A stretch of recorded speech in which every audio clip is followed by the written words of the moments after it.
নমস্কার।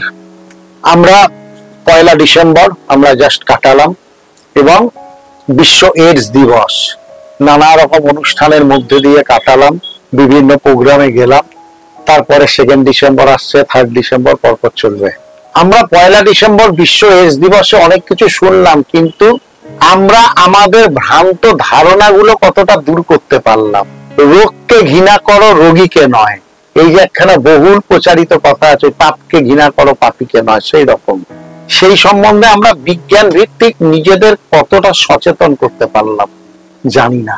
এটা world AIDS day, অনেক ছবি, অনেক বেলুন, অনেক কিছু মিছিল, মিটিং সব হলো।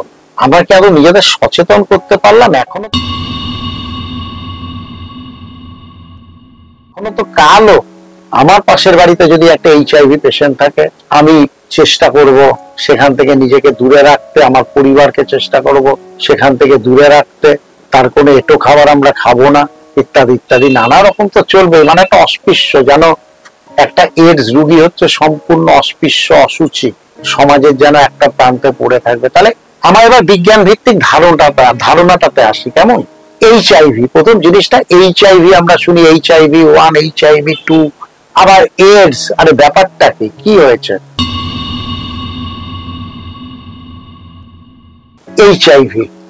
HIV মানে হচ্ছে হিউম্যান ইমিউনো ডেফিসিয়েন্সি ভাইরাস। এবার হিউম্যান ইমিউনো ডেফিসিয়েন্সি ভাইরাস দুটো, একটা 1 একটা 2। যদি ধরুন HIV-1 পজিটিভ, আমরা কিন্তু তাকে এইডস বলছি না। HIV-2 পজিটিভ, আমরা এইডস বলছি না। যখন HIV-1 HIV-2 দুটোই পজিটিভ হচ্ছে, অর্থাৎ বৃত্তটা সম্পূর্ণ হচ্ছে, আমরা বলছি তখন সে এইডস রোগীতে পরিণত হলো। এইডস, AIDS, কি পুরোটা কি না অ্যাকোয়ার্ড ইমিউনো ডেফিসিয়েন্সি সিনড্রোম। তার ও HIV-1 আর HIV-2 দুটোই পজিটিভ হয়েছে। ও এই মুহূর্তে দেহের মধ্যে অ্যাকোয়ার্ড করেছে ইমিউনো ডেফিসিয়েন্সি সিনড্রোম। ওর দেহে অ্যাকোয়ার্ড, অর্থাৎ HIV বৃত্তটা সম্পূর্ণ। এখন ওকে এইডস রোগী বলা হবে। অর্থাৎ ইমিউনো ডেফিসিয়েন্সি সিনড্রোম মানে দেহের মধ্যে প্রতিরোধ ক্ষমতাটা নষ্ট হয়ে গেছে।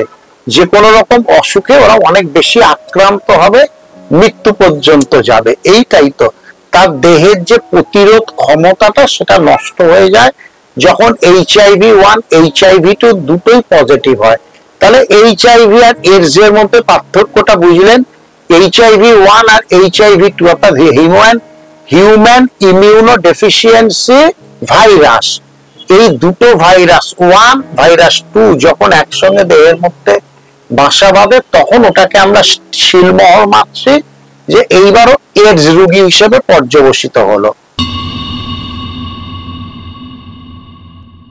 এবার আমাদের বিজ্ঞান ভিত্তিক সচেতনতাটা রাখতে হবে। তো কি হয়েছে, কেন, কি, অর্থাৎ তাহলে তার দেহ থেকে এটা কতটা ছোঁয়াছে, আমি তার সঙ্গে খাবার শেয়ার করলে কি আমার দেহে হবে, নাকি আর কি কি কারণে ওর হাঁচি কাশিতে কি আমার দেহে ঢুকে যাবে?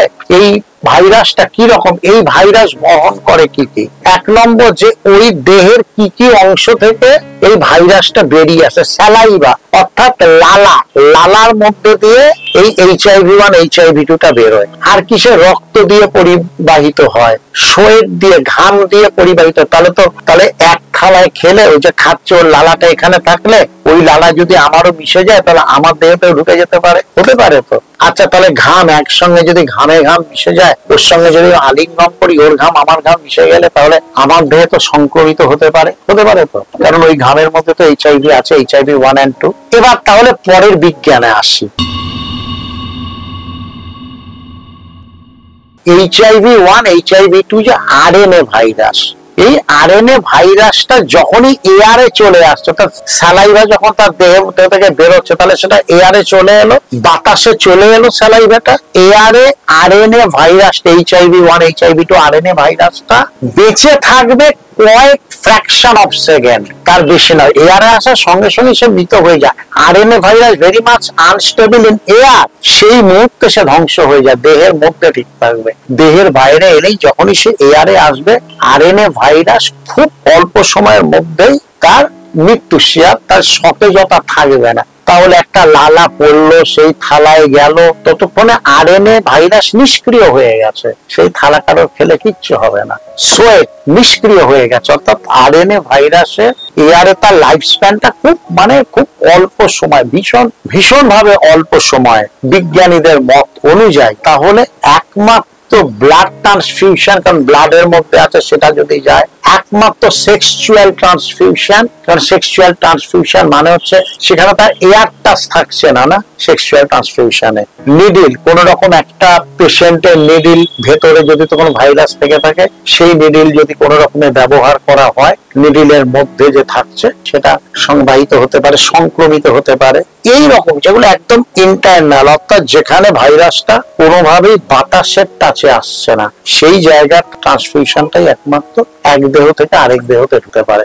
আদারওয়াইজ একটা কোনো একালাই ভাব বা ঘাম বা অন্য কোনো কিছু যখনই বাতাসে চলে এলো, এইচআইভি আরএনএ ভাইরাস কিন্তু নিষ্ক্রিয় হয়ে গেল, আর তার সক্রিয়তা থাকলো না যে সে আবার অন্যের দেহে ঢুকবে বাতাসে চলে এলে। তাহলে একমাত্র ইনার ট্রান্সফিউশনই এটা একজনের দেহ থেকে আরেকজনের দেহে আসতে পারে। মাদারের দেহ থেকে যে চাইল্ড, যদি মাদার এইচআইভি পজিটিভ হয়, তার চাইল্ড পজিটিভ হবে, কারণ সে তো তার দেহের মধ্যে নিয়ে বেরোচ্ছে। সুতরাং এইচআইভি আরএনএ ভাইরাস যখনই বাতাসের সংস্পর্শে আসবে তখনই সে নিষ্ক্রিয় হয়ে যাবে। সুতরাং আমরা এইচআইভি কোন রোগী, এইডস কোন রোগীকে যদি আমরা একদম প্রাপ্ত করি, সমাজ থেকে বাদ দিয়ে দিই, সমাজে এক ঘরে করে রাখি, আমরা কিন্তু পাপ করব। আমরা বিজ্ঞানটা না জানার মাসুল ওই এইচআইভি বা এইডস রোগীদের উপর পড়ে যাচ্ছে। আসুন, সারাদিন ধরে আমরা মিছিল করলাম, মিটিং করলাম, ওই জন্য আমি একদিন পরে, ওই দিন আর এটা ছাড়লাম না, একদিন বাদে আমি আমার বক্তব্যটা দিলাম আপনাদের কাছে, কারণ মিছিল মিটিং সব করলাম, কিন্তু বিজ্ঞানটা কাউকে জানালাম না। আর বিজ্ঞানটা না জানালে আমরা যে তিমিরে সেই তিমিরেই পড়ে থাকবো। সুতরাং এইডস রোগীকে এক ঘরে করবেন না, তাদের জড়িয়ে ধরা বা তাদের সঙ্গে খাওয়ারও কোনো সমস্যা নেই, শুধুমাত্র যৌন সম্পর্ক বা তাদের সিরিঞ্জ ব্যবহার করা বা তাদের ওই